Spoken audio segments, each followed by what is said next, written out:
The Sudanese army says it has recaptured the presidential palace in the capital, Khartoum. After days of heavy fighting, the army swept through the city in an attempt to push back the paramilitary rapid support forces. Videos posted on social media appear to show soldiers celebrating inside the palace.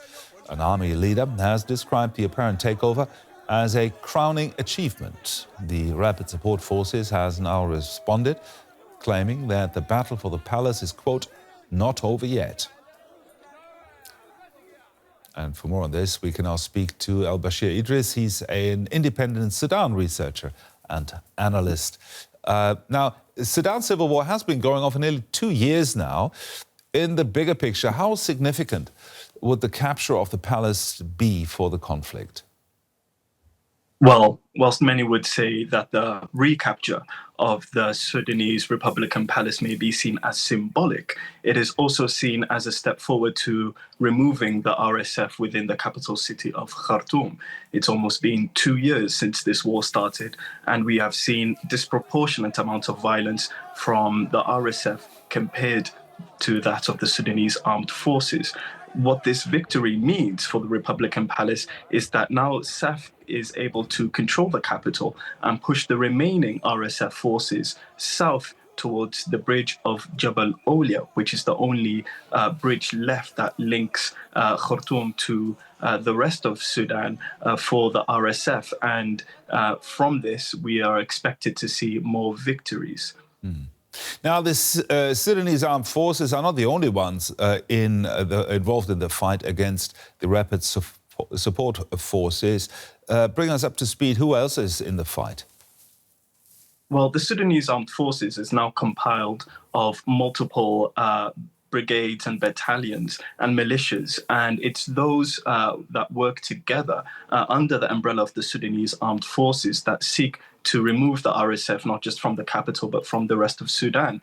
One of those are the revolutionary battalions, or known as Ghadibun, who were involved in the Sudanese revolution in 2018, most heavily involved in the 2021 coup against Burhan. However, 4 years later, we have seen that those protesters who were unarmed going against the security forces now joining the armed security forces, working together essentially to remove the RSF. So this is a very big, significant development, showing the social fabric and cohesion, even during this war, is attempting to mend itself and trying to have new beginnings. However, if we are to go forward from what the Sudanese armed forces were in the past into a more new school, one must recognize the work of the civilians who have felt they had no other options but to join the armed forces to essentially get back their homes, to get back their land, and to get back their freedom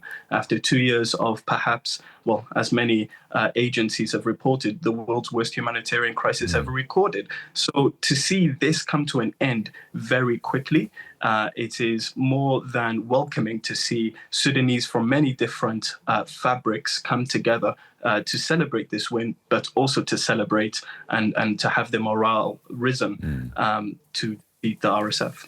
Now, you touched upon this, but do you really think this is a sign or a signal that there is a way to end this conflict or open the way for negotiations at least? Well, in terms of negotiations, the terms of negotiations would be difficult for the RSF to come. Usually, whoever the victor is are the ones who get to set the terms. In the beginning of the war, the RSF were trying to set the terms. However, now it is SAF. Though there are elements within the army that would prefer to end this through dialogue, there are other factions that would prefer to see this all the way to the end with more warfare and conflict. However, that is up to the Sudanese people whether they believe that they could live side by side with such a militia, such as the Rapid Support Forces, who were the Janjaweed that orchestrated and planned and did the genocide killings in Darfur back in 2003. It's to the Sudanese people then to decide whether or not to live by them and live with them, and I don't think they wish to. Thank you very much, the Sudan analyst Al-Bashir Idris there. Thank you.